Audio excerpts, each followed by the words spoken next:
Welcome to Retirement GPS, navigated by Zynergy, your roadmap to a secure and confident retirement. Each week, we explore strategies, stories, and planning frameworks designed to help you navigate the complexities of life after work. From tax planning to investments, income strategies to risk management, our goal is to give you the clarity and confidence you need to make informed decisions. But retirement isn't just about the numbers. It's also about lifestyle, purpose, and peace of mind. We're here to guide you through both the financial details and the personal dimensions of this next chapter. Let's chart today's course. Welcome back to the Retirement GPS podcast. This is episode 37, and today we're going to dive into retiring with $4 million. So what does it really look like if you're retiring and you've got investable assets of $4 million and want to live off them? I'm your host, Ryan Zaharchek, certified financial planner and president of Zynergy Retirement Planning. And I'm your co-host, Zane, associate planner here at Zynergy. Today's goal is, as I mentioned, diving into helping you understand what are you going to do? How are you going to handle your retirement if you have $4 million in investable assets? Because remember, it's not just a number. It's how it supports your income, your lifestyle. How are we going to manage your taxes? How are we going to manage your legacy? So what we're going to do today is dive into the 10 components of our GPS retirement planning system to make sure that if you have $4 million, you understand how to look at your retirement from each of those lenses. So let's start with goal setting. As we've mentioned in former podcasts, goal setting is important here, especially when you're close to retirement. So we really want to look at our gods, our goals, opportunities, dangers, and strengths. And with that, we're going to dive into our short-term goals, which are 1 year or less, our midterm goals, which is 1 to 5 years, and long-term goals, which is 5 years plus. So really looking at all of these goals, and some common goals at this level are obviously retirement. Hopefully you're either retired or looking to retire. Obviously, that's based on everyone's life goals, what you want to do. Maybe you want to work longer. Maybe you hate your job and you want to work a lot less. It really depends on you. Something else to consider is traveling more often, especially when you're retired or close to retiring. Traveling is something on everyone's list. I'm not retired, but it's definitely on my list. So it's something that we're all thinking about. And those bigger one-off trips, if you want to go on that African safari or spending some extended time overseas, that's something that we want to bake into our overall goals and our financial plan. Really, another topic of interest for a lot of people at the $4 million level is also buying a second home, whether it's a vacation home or even like a fixer-upper. It's definitely something to keep in mind. Another thing to consider is also legacy planning or education planning, helping children or grandchildren. 529 plans are really key here. Those of you at the $4 million level are thinking about charitable giving. How can I give back to my community? How can I give back to charities in my area? This is also something that we want to consider. So the next topic we're going to talk about in our GPS program is budgeting and cash flow. Item number 2 here. And there's really 2 ways that we do budgeting and cash flow in retirement planning. And we're going to start with the sort of safe, most consistent way of budgeting and cash flow, and that is our safe distribution rates. And then we'll talk about our guardrail system for people that want to spend a little more in their early years and don't mind the sort of highs and lows of dealing with the market fluctuation. But let's talk about our safe distribution rates. For safe distribution rates, studies have shown that it's 4 to 5%. 4 to 5% distribution rate will allow you a 30-year retirement, increasing for cost of living every single year based on what the current CPI is and growing your income over time. For somebody with $4 million, that's anywhere between $160,000 and $200,000 per year gross. Now remember, that's a gross number because if you're drawing from an IRA, taxes are withheld from that. So that's not a net number, that's a gross number that you can draw from your portfolio. The good news is that most people have some other sources of income as well. So that $160,000 to $200,000, as great as that sounds, that wouldn't be it. You can also draw from Social Security or start collecting at whatever age you decide to collect. We'll talk more about that down the road. Pensions or annuities. So if you do work for a company and have a pension, that's additional income that will come in on top of it. Monthly income from the portfolio alone, you're looking at anywhere in the range of $13,300 to $16,700 gross. And it really just depends. The 4 to 5%, 5% is a pretty safe distribution rate these days. So it really just falls down to how ironclad do you want your retirement to be? 5% is going to be safe 98% of the time. 4% is going to be safe 100% of the time. So it really just comes down to you. Remember, we're using history as a guide here, so I can't predict the future. I'm not telling you what future market performance will be, but we're looking at 150 years of history, which is really kind of all we can go off of when we're planning out the future. So that's where these 4 to 5% distribution rates come in. At this level, though, most retirees want, as Zane mentioned, their goals of more travel. You'll have more flexibility in what to do with your money. And you do have the ability to spend more in those early years when, as Zane had talked about on a recent podcast, the go-go years, right? These are the years that you want to do a lot of things. You want to travel. You want to be out with friends. You're going to be going out to dinner more. This is the time to do that.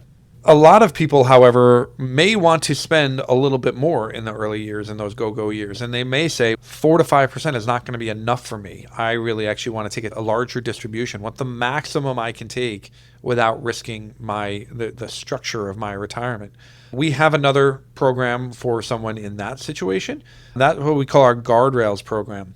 In our guardrails program, we allow you to take up to a 6% distribution. So for somebody with $4 million, that's $180,000 that you can live off of each year. But we put guardrails on it, which means the portfolio is at a certain level. Let's just say it's $4 million. And you're drawing your $180,000, so you're taking your 6% distribution. But if the portfolio falls 20%, then you need to take a 10% decrease in your income. Now, a 20% portfolio fall for a relatively diversified or conservative portfolio is a pretty big fall. It means the market's probably down pushing 40% at that point. Not that it's impossible, but highly unlikely, at least in the short term. It could happen down the road. But the corollary to that is you're actually not going to get an increase either. So if inflation is high, if cost of living is going up, you're not going to get an increase unless your portfolio grows more than 20%. So we don't authorize an increase until you get a 20% increase in your portfolio. So in this case, our guardrails are basically $3.2 million to $4.8 million. Over 4.8, you're going to take an increased distribution, and we just readjust to the 6% rate. Down at 3.2 million, we're going to cut you 10%. Just want to make sure that you understand that you're now subject to market volatility, which is something that a lot of people just are not comfortable with, which is why we don't typically recommend it. However, if you're very certain that you want to draw more money and you want to do a lot more things in the early years and you're comfortable spending less later, this is a good way to do it. Now, if someone were to go over that amount, and as you were saying, it seems like in a yearly basis, it's fine, but if you're to do it for a long period of time, you would run out of money, correct? No, not necessarily. And again, using the guardrails strategy, you actually never run out of money because every time you get to the point where the portfolio falls 20%, you're cutting your distributions. So you're always staying on top of cutting. And think about the old adage, if I go halfway across the room and then I go halfway again and then I go halfway again, I actually never get to the other side of the room, right? So if I'm using percentages and I'm constantly cutting based on reaching lower numbers. Now, the bad news is you may be cutting your income so much you can't even afford to live anymore, but you would never run out of money. Okay. All right. On cash flow and budgeting, we also do want to talk about budgeting. At these income levels, we really don't care if you track your expenses. That's not our priority. In fact, in financial planning in general, we don't care if you track your expenses. What we care about is if you're retired, it's really your distribution rates and that your distribution rates stay in line. If you're living comfortably off of what we're distributing, and at the end of each year when we do your analysis, we see that your distribution rates are in the safe range based on what we tell you, then we're happy. We really don't care if you track how much goes to eating out and how much goes to charity and how much goes to your water bill. That's not really our priority. So if you do want to track, we recommend using an app. There's multiple apps out there that will help you track. And personally, I use Rocket Money. We're not being endorsed or paid to recommend Rocket Money. It's not a conflict of interest for us. But we do let you know that it's a good tool. It's a great aggregator and budgeting app. Once you link your accounts, it tracks your spending from your credit cards and your checking and your savings account so that it sees all those transactions and you categorize them. Great tool with not a lot of work. All right, let's move on to number 3. In our $4 million retirement, we need to have some emergency reserves. That's really important. In our GPS system, it's number 3 on the priority list. Our rough framework for emergency reserves is we want 4% cash in the bank for an emergency, and then we want 4% in safe assets in our portfolio. So we have a total of 8%, which gives us roughly 2 years worth of spending if we're spending on our safe distribution rates. That means $160,000 cash in the bank, and $160,000 in safe assets in our portfolio. Now, in a $4 million portfolio, math is not complicated. That's 8%, right? Because it's 4% plus 4%. So we have about 8% of our money in cash. This is really helpful because what it does is it protects us against those market downturns, which is really where the volatility comes in that will cause us to lose sleep at night. We just don't want to have the losing sleep at night problem that a lot of retirees have. It avoids us selling stocks when they're down. By having the properly diversified portfolio, which we'll get to, we can avoid that sort of forced selling. It also avoids forced selling if the market is down and you happen to need a big chunk of money for a large purchase. Let's say you need $40,000 because your child or grandchild is getting married and you want to help pay for some of the wedding or all of the wedding.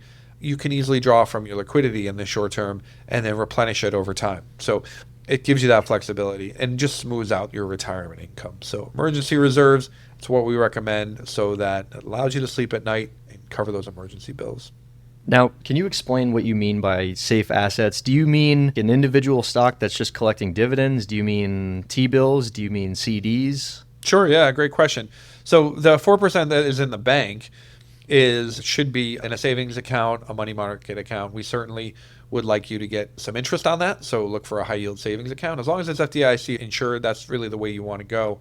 Safe assets in the investment portfolio are assets that are government guaranteed and have no volatility. That's why we call them safe. So that would be on our investment portfolio, we're looking at short-term treasuries. We have a short-term treasury fund we use, the SCHO, which pays roughly the same rate of return as a 3, 6, 9-month treasury bill, something like that. So that's what we're looking for in our portfolio because during a really volatile time, you may have stocks that are down, bonds may be up, but your cash isn't not moving, it's just earning income. And we can either sell the bonds that are up or we can sell some of the cash that hasn't moved. But again, it provides the stability during bad times. In good times, it gets frustrating because if you have multiple years where the S&P 500 is way up, you're going to look at your cash component and say, boy, this is really not earning a whole lot, but that's okay. You're not looking to earn a profit there. You're looking for security and income, and that's where that provides. All right, let's move on to asset allocation. So we dipped our toe into asset allocation. We were talking about emergency reserves. When we look at an asset allocation of how should you invest your money, which would be the remainder of your $4 million, our asset allocation is really derived individually. We start with sort of an age-based profile. So because of your age and where you are, specifically if you're in your 60s, a lot of people are in their 60s and not retired. That is a different portfolio from someone who's in their 60s and currently retired and drawing from their income. But the age is where we start when we build a portfolio. The next thing we do is we look at risk tolerance. So how is your tolerance for risk and volatility? Risk tolerance is a tricky one because a lot of times people will have a very low risk tolerance and not realize that they're accepting other risks because they can't deal with any market volatility. So we try to help them understand the importance of having some market volatility, even if it's low market volatility, and bring their risk tolerance a little bit around to the portfolio we're recommending as well.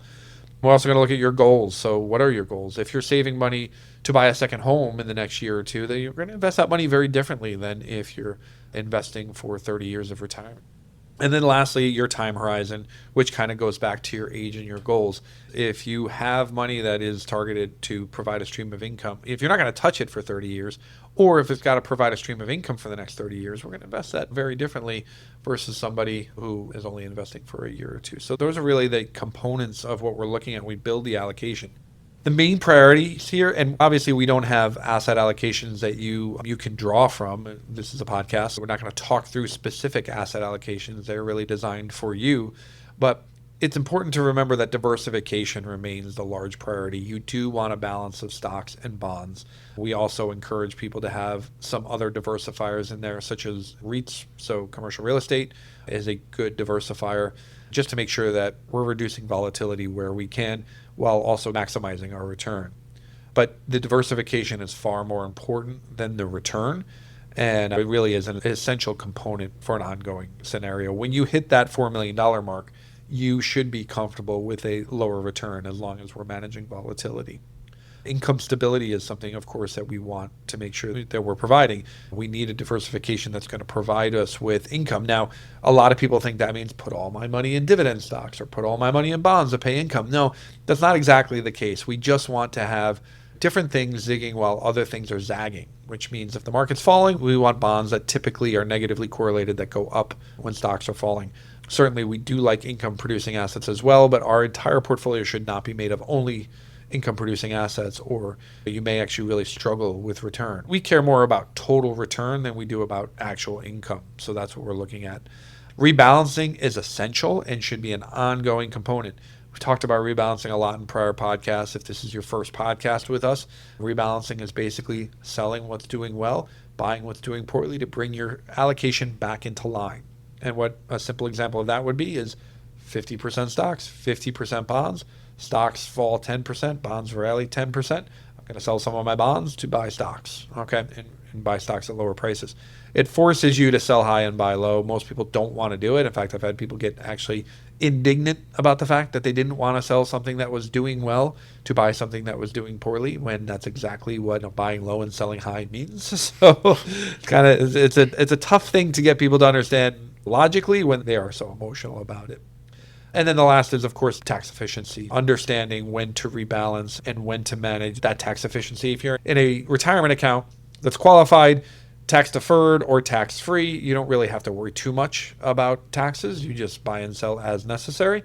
If you're in a taxable account, we tend to let our asset allocation drift a little bit further, so we don't rebalance until there's a 30% drift before we actually look to rebalance a taxable account, so we don't trigger those taxes as often. Is that where tax loss harvesting comes in? Tax loss harvesting is a totally different topic. We'll get to that when we get to taxes, but tax loss harvesting will come in at the end of the year. That's not really much to do with rebalancing. It really has more to do with realizing tax losses. So we'll talk about that in a minute. But just make sure that you understand volatility should be managed but not eliminated. We're okay with some volatility to some degree, but at this level, we should never really accept excess volatility in order to reach for returns. That's just not our goal here. We're trying to maintain your net worth, maintain your lifestyle, maintain your income. All right, we're going to talk about retirement planning and distributions. The interesting thing here is we've already spent some time on this in cash flows. For retirement planning here, it's really about distribution rates. It's a 4 to 5% rate we talked about, or the 6% if you're going under the guardrail strategy. 160 to 200,000 is our distribution rate. In our models, we look at our distribution rates each year. So we'll look at what is the current balance of the portfolio on January 1st, what was the distributions last year, do some quick math, and see what their distribution rate was for the members that we work with. And if it's high, we have a conversation, right? If it's low, of course, we'll also have a conversation. It'll just be a different conversation. Maybe, hey, you want to spend a little bit more. So we do have conversations trying to keep people in the comfortable range. Social Security is also really important when we're talking about retirement income. We touched on it earlier, but we have done a prior podcast on Social Security. So make sure that you're taking a look at and listening to our prior podcast so you understand our Social Security strategy. But there is really no one right answer to Social Security. We don't have the right answer. I wish we did. If our clients could say, I'm going to die on this day, we could do some simple math and tell you when to collect Social Security. When's the optimal time? But the truth is we don't know that. It's a one variable that we have to guess at. We have to use probabilities and statistics and history to go off of. But typically when it comes to married filing jointly, we tell people consider the person with the larger benefit delaying till age 70. That is a benefit that sticks around the longest. And the person with the smaller benefit collect a full retirement age so they don't get penalized if and when they do take that larger benefit. And what I mean by that is if a husband in this example has the higher benefit, the wife has a smaller benefit, and the husband delays till 70 and lets that benefit grow, if he dies at 71 but the wife lives to 95, his benefit becomes his wife's when he dies, and that benefit then lives on for another 20 plus years, which makes it far more valuable on the delay. That's where it can be really valuable. Obviously, there's personal factors that play into this, so your health, your capacity for cash flow. If you don't have enough cash flow to pay the bills, that's an important factor. And then, of course, the economy and the markets. If the market's crashing, if we're going through a really bad bear market, turning on Social Security earlier may be really beneficial. So that you'll have to discuss with your planner and make sure that you have the right strategy in place to take advantage of these opportunities available to you in Social Security. That's why there's really no way to have a rule of thumb for this, because literally everyone is different. Everyone has different rules. If you're single, you would collect differently than if you were married. You're absolutely right. And that's why rules of thumb in general in financial planning are tough, because a lot of people will come to me and say, Susie Orman says this. And I say, did Susie Orman look at your financial plan and your financial situation. And the truth is, advice, even this advice that we're giving over a podcast, is very general advice. When you dive into an individual's circumstances, the rules of thumb go out the window at that point. You can start with a rule of thumb, but you have to play around with it based on the individual circumstance for sure. So it's a really great point. We also have to understand that RMDs will grow. RMDs stand for required minimum distributions. They occur between the ages of 73 and 75, depending on your birthday. For people in their early 70s now, it's 73. And basically you have to take, based on the formula that is currently out in the IRS tables, anywhere from 3.77 to 4.07 from your IRA in that year. And each year that percentage changes. It grows as you age because it's based off your life expectancy, which gets smaller and smaller as you age. And you have to take that percentage from your portfolio, specifically from your retirement account. Okay, these are things that if you are already drawing from your IRA, then there's a chance that you are already satisfying your required minimum distribution based on your just normal distributions. But if you're not, this may be extra income that you didn't account for that should be considered from a tax standpoint, because it can create extra taxes and extra payments on your Medicare premiums, IRMAs it's called. So just want to be careful and understand that this is coming down the road. And that could become a really big problem. It seems great, like free money every year that you need to live off of. And Ryan, we've seen this multiple times when people have such a big IRA and they have to start collecting these required minimum distributions. It does add up, like you were saying. Yeah, it does. And it actually can create a bit of a tax problem and an IRMA problem. People are saying, I used to pay $100 or $200 for my Medicare premiums, and now I'm paying $500. What happened? And this can be one of the reasons why. The last thing that we want to think about is our distribution strategy. So we really want to focus on where our income comes from. Most people that we work with anyway have different types of accounts from a taxability standpoint. So they may have a pre-tax IRA, they may have a Roth IRA, they may have a brokerage account, they may have some savings.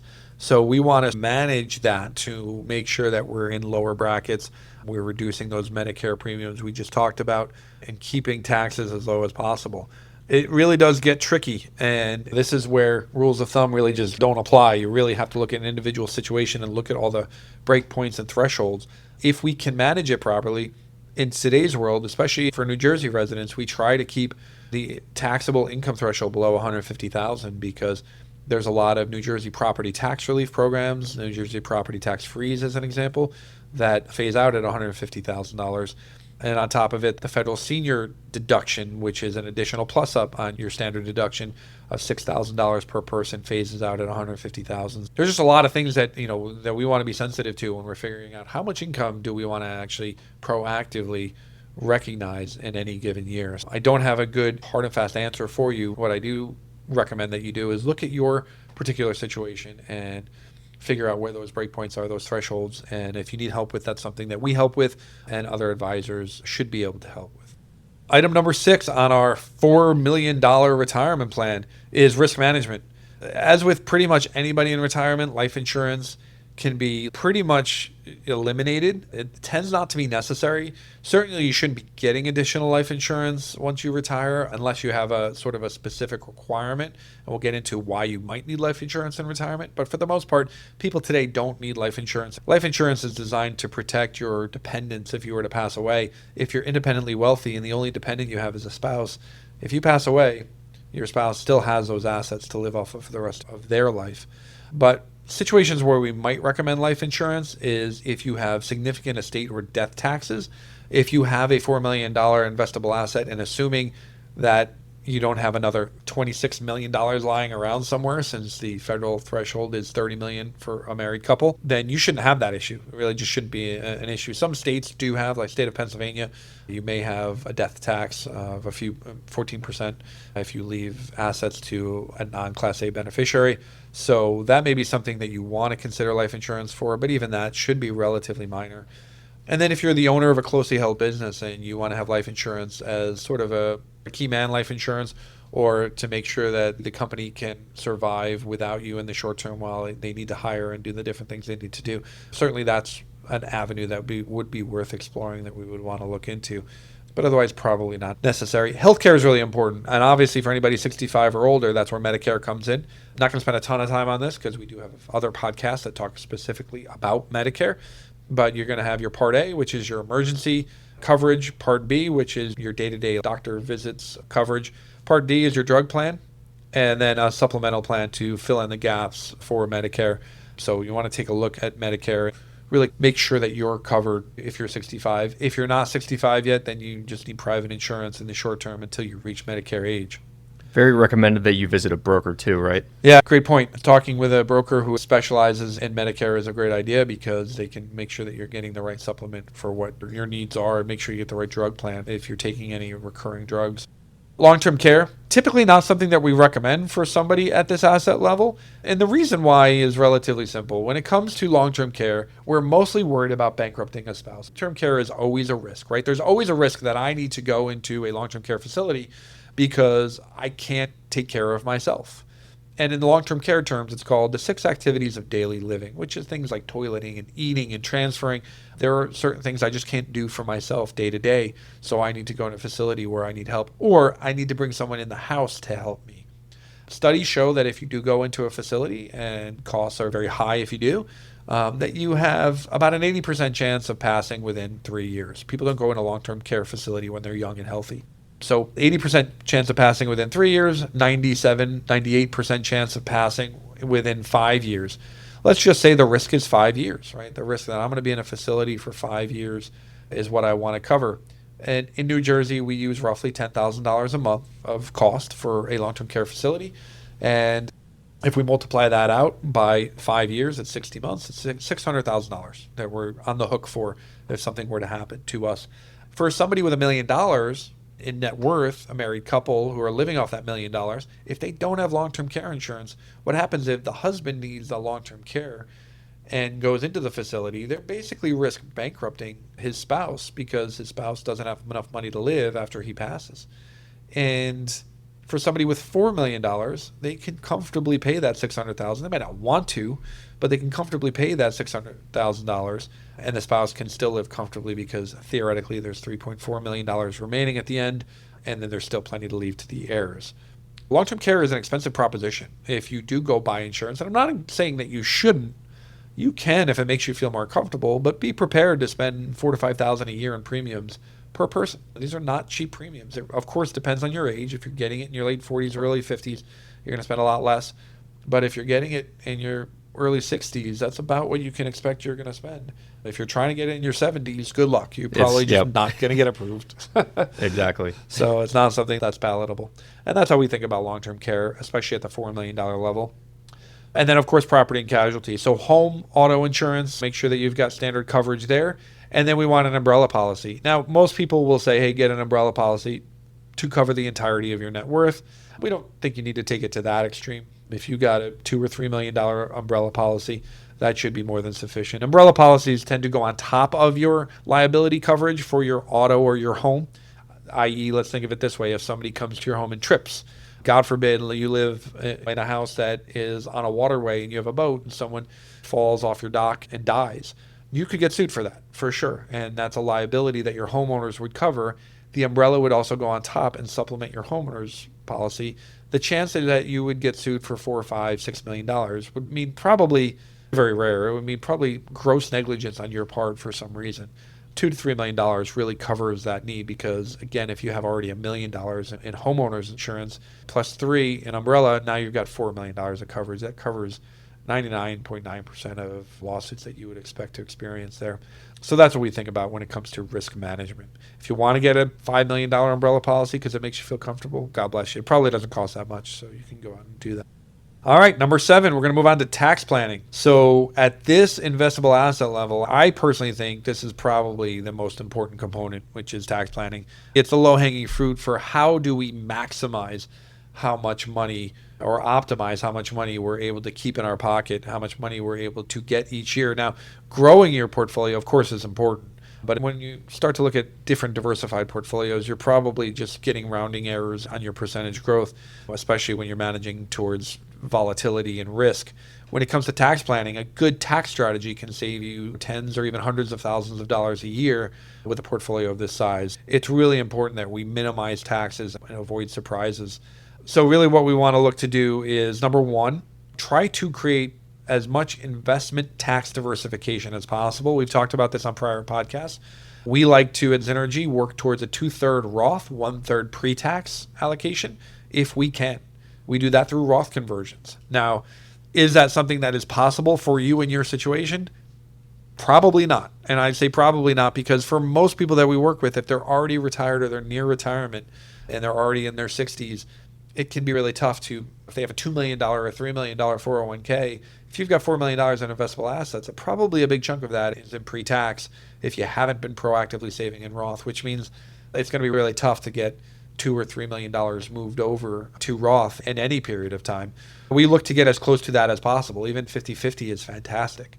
So that's really what we're going to look to do. If you are continuing to work or have even just working part-time, working as a consultant, if you have some income and you don't have any IRA yet because it's still in a 401k, you might want to look into doing either a Roth IRA contribution, or if you make too much money for that, then a backdoor Roth IRA is an option as well. A little more sophisticated strategies, but two great options for you. The next tax strategy that Zane mentioned earlier, which is always a good one for us, is our tax loss harvesting. It's ahead of the game. Yeah, jumping the gun a little bit, but that's always a good thing, thinking ahead. Tax loss harvesting is taking a look at the end of the year at our portfolio and saying, hey, where do we have capital gains and do we have any capital losses? If we have any capital losses that we can trigger, and let's say recently it's been our bond funds because interest rates were rising. So if we have capital losses in our bond funds, we can liquidate that fund, buy another bond fund that is equivalent but not identical, and then recognize those losses in the year without losing our bond portion of our portfolio. So let's use an example here because it's a little bit complicated. Let's say that I have the Schwab Total Bond Market Index in my portfolio, which is, it's got some treasuries in it, it's got some corporate bonds in it, it's got some municipal bonds in it, some mortgage-backed securities, it's got different types of bonds, which we like to have in our bond portfolio. But let's just say that bond fund is down since we bought it. And we could recognize a loss of, say, $30,000 because our portfolio is pretty large and that loss is a couple percentage points.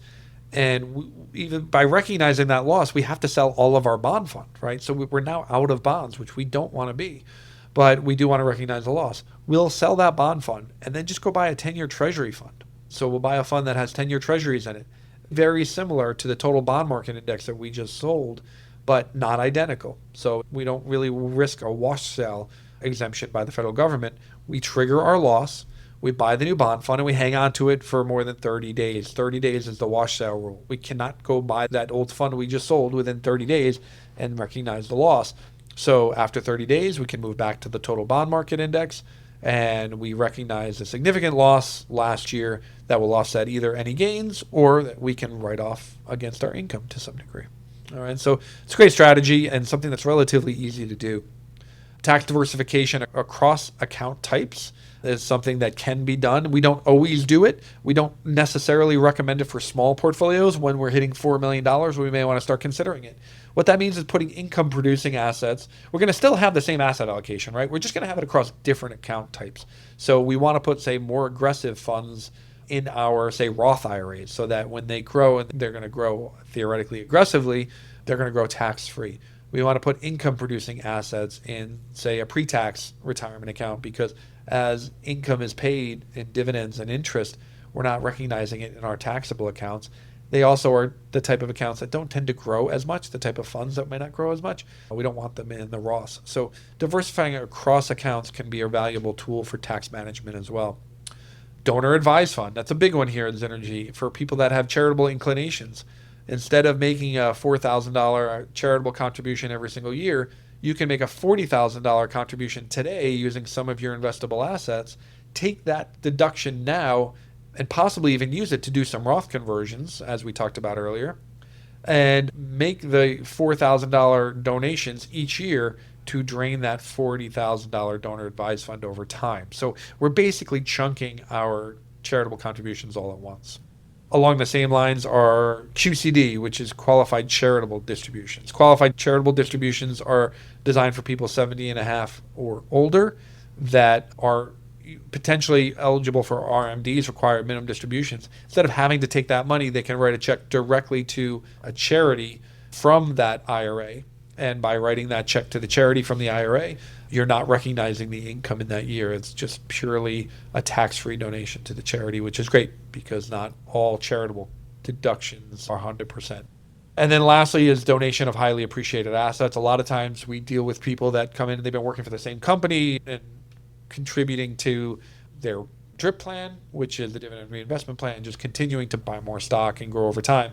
With people that worked for Home Depot and for Johnson and for Yelp and accumulate these huge positions and have huge capital gains. So if they sell some of the positions to trigger or rebalance, they're going to trigger these capital gains and big taxes as well. So we can actually donate some of that stock directly to the charity and avoid those capital gains and get the write-off. So it's kind of like double dipping, which is a nice way to avoid taxes. So at $4 million, these are some of the tax strategies that we would look at that are they're really important for minimizing and optimizing what you have.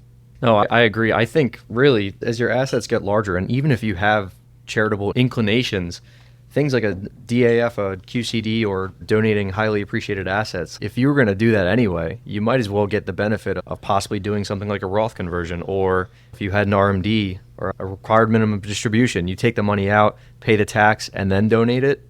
Yeah. Instead, with the QCD, you save that tax. Absolutely. Yeah. And these are like little strategies that sometimes just get overlooked because people don't even know they exist. Exactly. Talking with someone that understands them can be really important. All right, let's look at estate planning. Estate planning at this level can be relatively simple. And I say can be because if you have a simple situation, we call a simple situation a sweetheart situation. Married couple, everything goes to my spouse. And if my spouse predeceases me, then everything goes to my children. If you are a married couple with children, then this is easy, right? This tends to be a simple situation. However, when we're talking about blended families, we're talking about stepchildren, we're talking about individuals with no children, this is where it can get a little bit tricky, and we have to dive in and really understand what the desires are. Most people in those complicated situations don't even know that there are strategies out there to help them in those complicated situations. So make sure you're talking with your financial planner, make sure you're talking with your estate planning attorney and telling them what your concerns are. This is what I want to have happen. And a typical one for us is my second spouse. This is my new spouse. I'm a widow. I want to make sure that my spouse is taken care of if something happens to me, but I don't want to give my spouse everything and then cut out my children from my first marriage when my spouse dies. We have a solution for that. It's called a Q-tip trust. It's a relatively easy solution to make sure that if you pass away, your current spouse gets all the income from all your assets for the rest of their life. And then when they pass away, those assets go to your children from your first marriage. So these are easy solutions that sometimes the problem just needs to be discussed. And once the problem's discussed, we can come up with the solution. But the core documents that we need for an estate plan are a will, living will, power of attorney, and sometimes a trust. And trust can be really dependent upon what state you live in and what are your goals. In New Jersey, we don't recommend trusts very often because they're typically not necessary for the general goals that we see. But let's talk about these things. A will is a directive of who's going to be in charge of distributing your assets and then who gets those assets. So it really tells the government, this is what I want to have happen.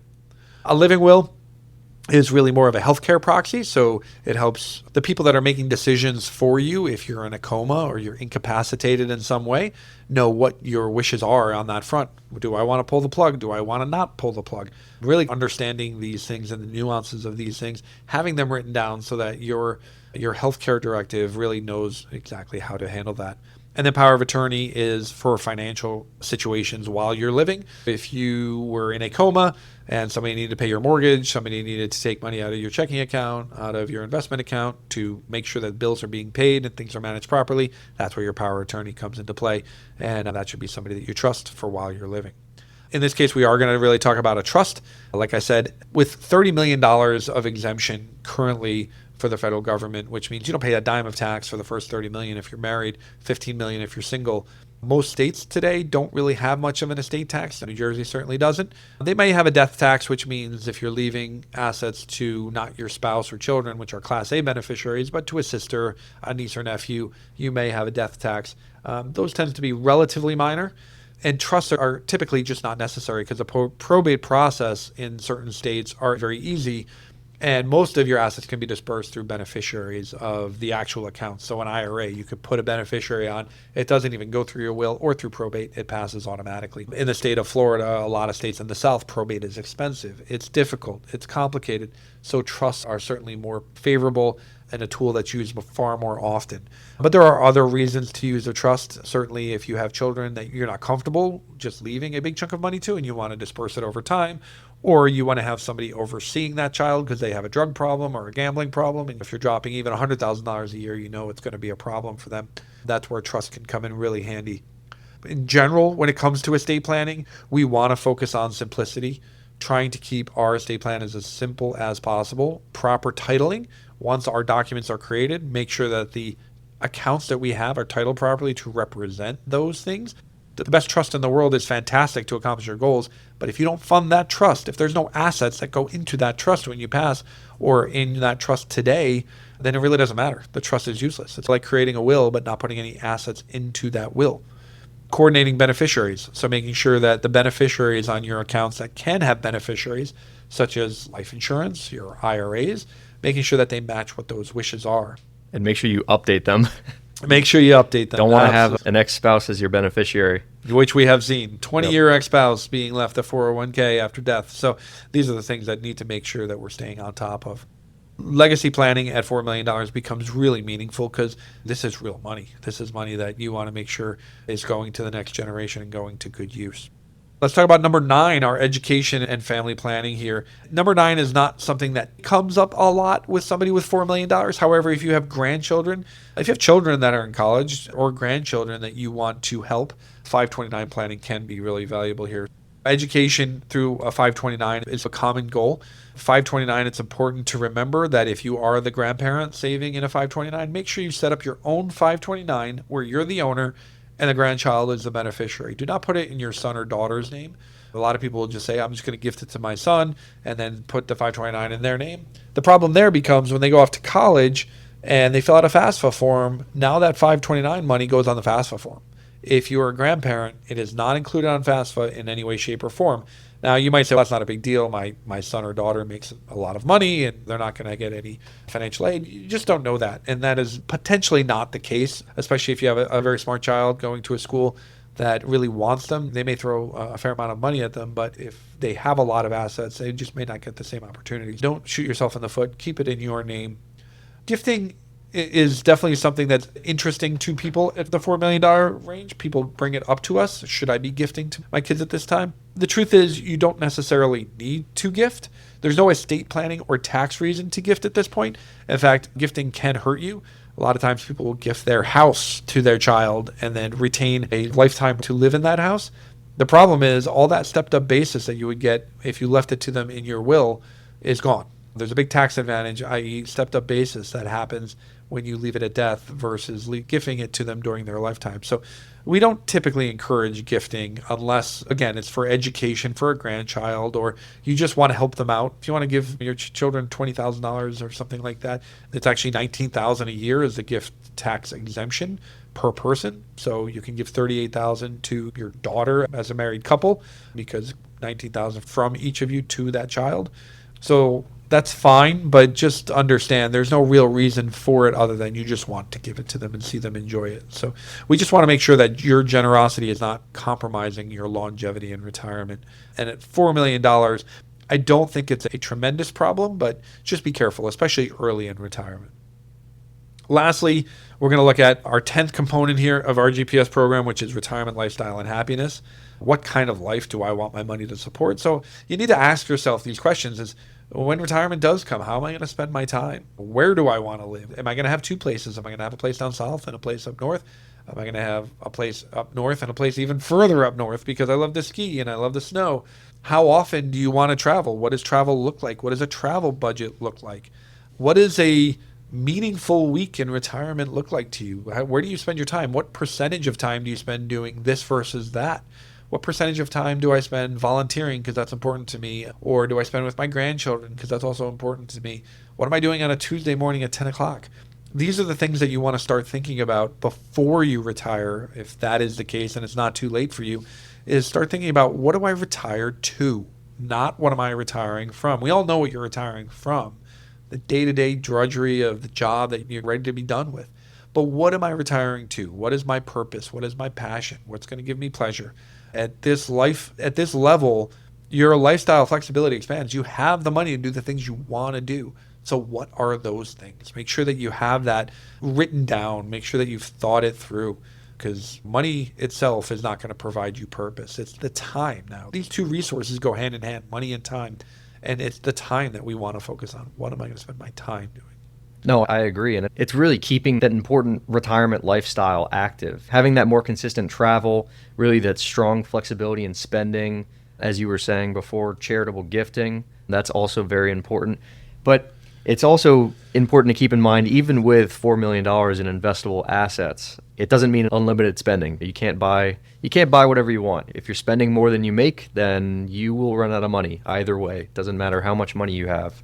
It also means keeping a good eye, making sure that everything is, as we were saying, titled correctly and maintained, making sure that it's passed off correctly. And also very early gifting in your retirement is important too, because if you run out of money before you actually get to the end of your life, then you're out of money. There's no way to get around that. So it's really making sure that you're on top of your expenses. Yeah, absolutely. And know that $4 million does a lot of things. And Zane's giving you the cautious outlook, which is very true. We've seen people, even with a lot of money, overspend. There are some pitfalls, but just know it can provide you with a really comfortable retirement. And you've reached a very significant milestone to have $4 million and to be either thinking about retirement or in retirement. I have to congratulate you. It's a big step and it's a big milestone. You're setting yourself up for a very comfortable retirement. I want you to enjoy it. But remember, it's not money itself that provides fulfillment. It is what the money can do for you. And as I mentioned earlier, it's the combination of money and time. So how are you going to spend your money and how are you going to spend your time? Make smart decisions using the 10 components of GPS that we talked about. And I'm confident that you'll be able to live the retirement of your dreams. And as always, our goal at Zynergy here is to simplify that complexity. So if you have questions, if you want to learn more, give us a call. We can talk your retirement through with you. And in the meantime, keep learning and keep planning. Thank you for listening to Retirement GPS, navigated by Zynergy. To explore today's topic further, visit our blog Mile Markers at zynergyretirement.com/blog, where we offer detailed strategies, examples, and downloadable tools to support your retirement journey. Follow us on LinkedIn, Instagram, and Facebook at Zynergy Retirement Planning for weekly insights, checklists, and planning reminders. If you found this episode helpful, please subscribe, leave a 5-star review, and share it with someone planning for their future. Until next time, keep navigating toward a confident retirement. This podcast is for informational purposes only and is not intended as investment, legal, or tax advice. Listeners should consult their own financial, tax, and legal advisors before making any decisions. Zynergy Retirement Planning is a registered investment advisor located in Red Bank, New Jersey.